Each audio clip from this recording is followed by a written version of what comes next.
Go get that money, don't stop. Let's go. I'm in the spot, it's just me and the hitters. I'm spending quality time with the killers.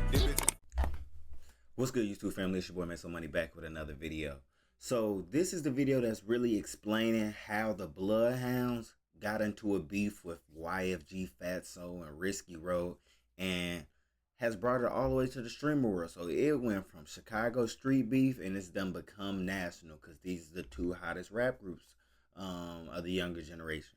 So we about to watch this video together. They about to give us a full breakdown on this deadly war.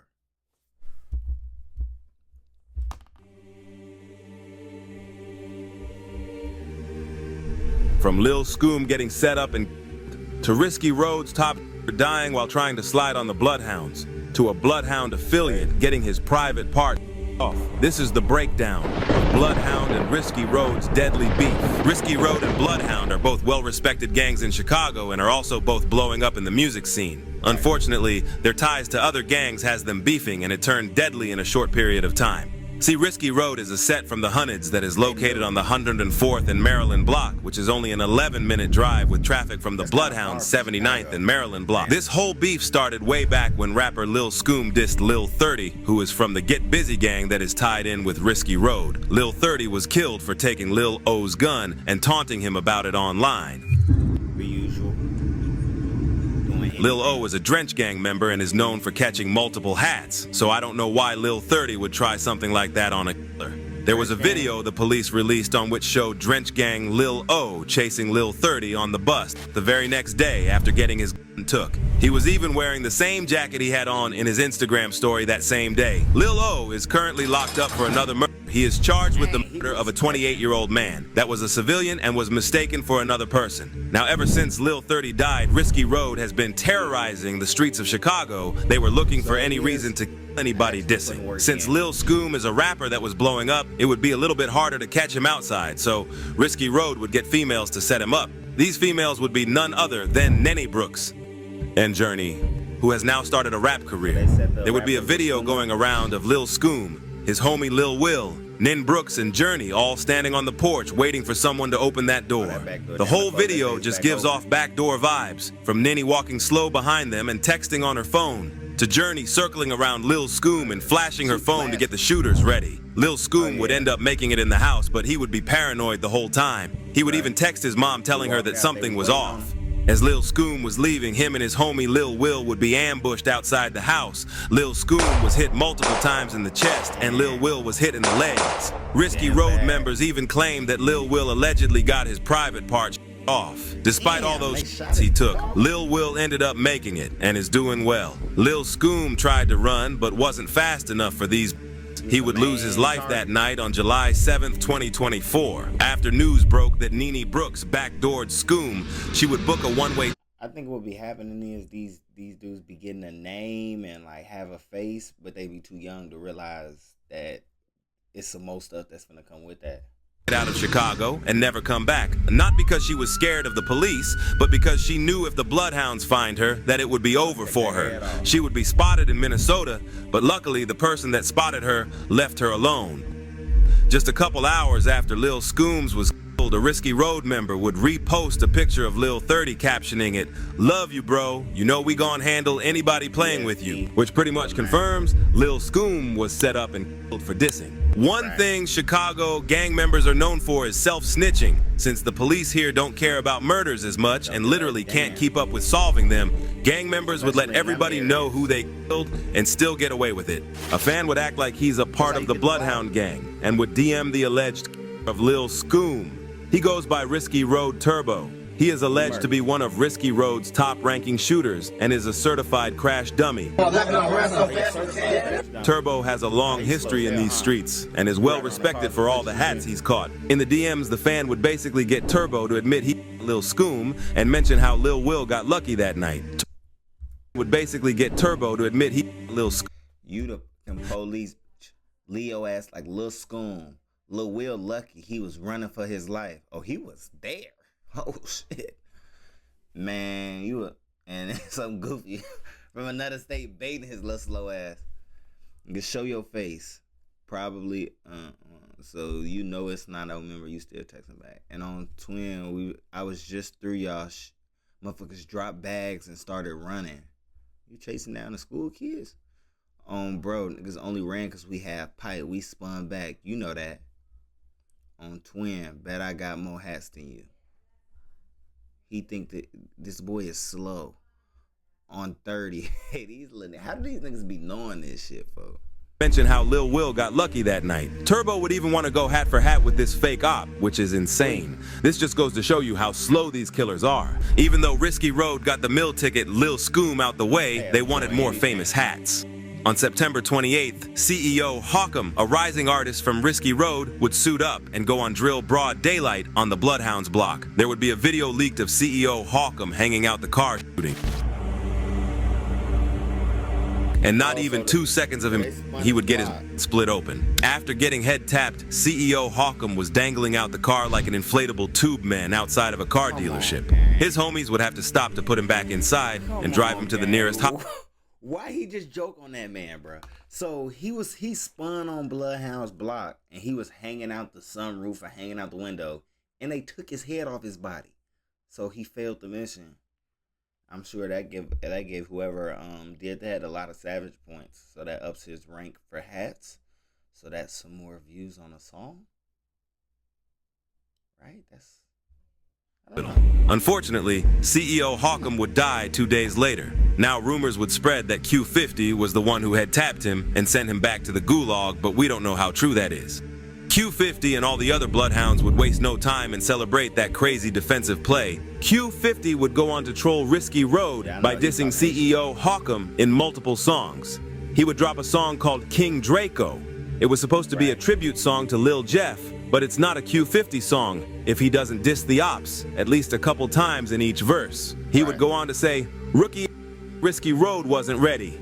Head tap, turn his to a veggie." He would even diss him in another unreleased song. It would be something along the lines of, "Risky Road, he tried to slide and you know that it went left." With him dissing and all the rumors of him being behind that hit, Q50 would become Risky Road's next target. After an unsuccessful mission, Risky Road would get the drop on Q50 at a studio in Chicago. Q50 was filming a vlog with a well-known YouTuber, Brandon Buckingham, and was also with famous Philly rapper Skrilla. Risky Road would camp outside for hours just to catch Q50 walking out. At 2 a.m., they would finally start wrapping things up and would leave. Without checking to see who was outside the studio, Risky Road would shoot 100 rounds at them. Studios. As a matter of fact, I want you to come take a look at this. One of the bullets pierced this door, and that's not the only one. We found a shell casing on the sidewalk, the same sidewalk where 4 men were shot. So we got a big old crime scene at the rep studio. A large crime scene outside Fort Knox Studios where violence shattered a normally quiet neighborhood. It was a lot more police presence than we've ever seen. Initial calls from police describe the attacks as a drive-by shooting. There's probably 50 to 60 9mm rifle rounds, everything you can think of. Chicago police tell us the shooting was just before 2:30 this morning. The 4 men, ranging in age from 20 to 25, were walking on the sidewalk near North Knox Avenue when a dark-colored sedan drove by. People in that car started shooting. One of the victims gave specific details about what he saw. All we have is that this gentleman said that he was shooting a rap video. It's a video I remember. He walked out and he heard a big shot, about 30 to 40 shots. He doesn't know the make of the model, doesn't know any of that. He just said they went the length of the street, were just shooting, and he caught one in the neck. Those men are now being treated at Illinois Masonic and are expected to recover from their injuries. The owner of the recording studio didn't want to be on camera, but told us the studio closes at 11 every night. But he has long-term tenants who have access to the building 24/7. The tenant and his guest were shot. He says the surveillance video that he can't share shows the suspects in a parked vehicle across the street. The group of men are walking on the sidewalk and the gunman opens fire. Those who work in the area say they've never had problems with the studio. Their aim was so bad that they would miss Bloodhound Q50, the main target they came for, and would hit the YouTuber's cameraman in the neck. Even though this was the first time this cameraman was shot, he did a really good job of staying calm. Guys, they just shot. Yes, please. Leaking out of his neck. They just shot. a lot of shots. I didn't get hit. I don't think so. I'm okay. I busted my knee, my hand. Well, there's blood all over me. Did I get hit? Or is that my hand? Did I get hit? Oh. Before I do some shit like this, I'll sit right here in one of these rooms and be like, damn, you really went there with them? So that way I don't get popped. I'm trying to see 80 years old. Did I get hit? Did I get hit? Oh, I got hit. Okay. Okay. I gotta call somebody. I don't know how to react. I think it was just a graze. I need to hide behind the dumpster or something, bro. I can't be out here. I don't know what I'm doing. I don't know if Risky Road is purposely trying to shoot people's private parts off, but they were so close to cheddar bobbing Skrilla, they would hit him in the upper thigh. Both the cameraman and Skrilla survived. That shit happened. Is your heart racing like, yo, I could die? Like, you know, like that just seems unexpected. Like you. You know, when I got shot, I'm like, damn, I'm not even one of them to get shot. I'm like, damn. I'm like, damn. And then my truck though I had though, the bullets hit the tires too, so the two front tires was flat. So we get to the one hospital, this shit closed. Is this bill the hospital? Yeah, shit closed. What do you mean the hospital's closed? Closed. Shit was like an abandoned hospital. Yeah, Chicago, this makes sense. Even though Skrilla is not considered a drill rapper, he would basically acquire new ops. He would waste no time and get in the booth dissing Risky Road as if he's been beefing with them for years. He would troll them by mentioning CEO Hawkins' failed drill on the Bloodhounds. He would make a whole song dedicated to how real shit gets in Chicago. And in the middle of the song, he would say, trying to Troy Polamalu, Ray Lou Risky Road. Did you see up on the news who done got clapped today? Heard a done got head tapped and he done passed away? As if that wasn't disrespectful enough, he would add an ad-lib saying, yeah, he a pack. A couple months go by and Skrilla comes back to Chicago, so Risky Road would send a message letting him know that they looking for him. After 2 failed hits on Bloodhound, Q50 and the rest of Bloodhound would continue on dissing Risky Road and even claim that CEO Hawkins was get back for Lil Scoom. Risky Road member Risky Bands would get tired of all that dissing and finally speak up. He would expose that Lil Will allegedly is this the guy? Bands would get. Is this the guy who we just saw in the last video? This is the guy who we just saw on the stream with Reggie and YFG Fatso. Is that the Risky? He had one of them dudes with him. I'm trying to figure out. I'm trying to put it all together so that I can, you know, like, is that the right person? All that dissing and finally speak up. He would expose that Lil Will allegedly got his private part off on that same night Lil Scoom died, and also claimed they got 4 bodies on Bloodhound. So y'all want to troll today, folks? Let's troll, folks. Let's troll, folks. Let them know how fool tried to run, got caught. They got his shot off on Matt Gray. Oh, Matt Gray. It's crazy, folks. 3-4 niggas from Bloodhound got touched, folks.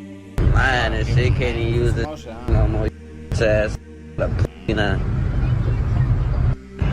Oh, look, name a time you look came on our block and even threw a rock. Folks. Ain't even been in our area and threw a rock at us before. Now, on the other hand, but you took a loss. Y'all both took a loss, though, so this don't make sense. I don't know who those 4 bodies are, but he does go on to confirm they caught Ty on 79th in front of a liquor store.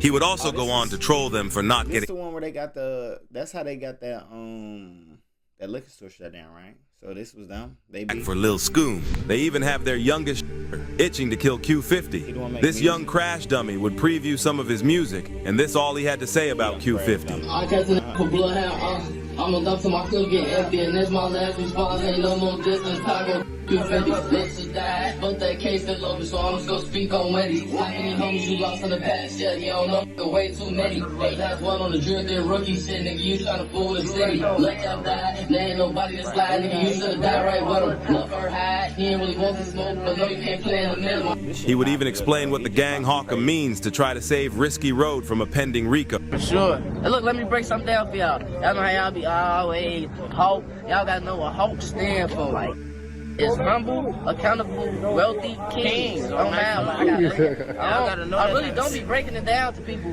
but this dick riding, this thing, oh, this some gang banging. It's not even no gang banging. is humble, accountable, wealthy kings. I don't want to have to keep breaking that down for people, because this is my only time breaking it down. And I'm working on this myself. This war started over some words and turned deadly, which shows you how quickly things escalate in these Chicago streets. YFG Fatso, another up-and-coming Chicago artist, who is from the YFG gang, was beefing with Lil Scoom before he died. They were beefing over who stole whose song lyrics. Even though YFG was locked in with Bloodhound, they would have to cut ties with each other and start a new war. Since Risky Road is beefing with Bloodhound, YFG would click up with them and start hanging around them. Summer is around the corner, and you know that's hat-catching season in Chicago.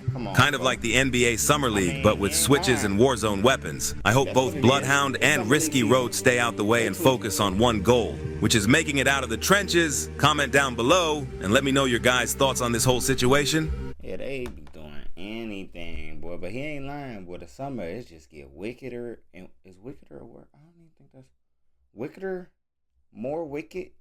See, they just be tweaking, bro. Like, they just be doing more and more and more and find a reason to beef and beef. And it's hot out.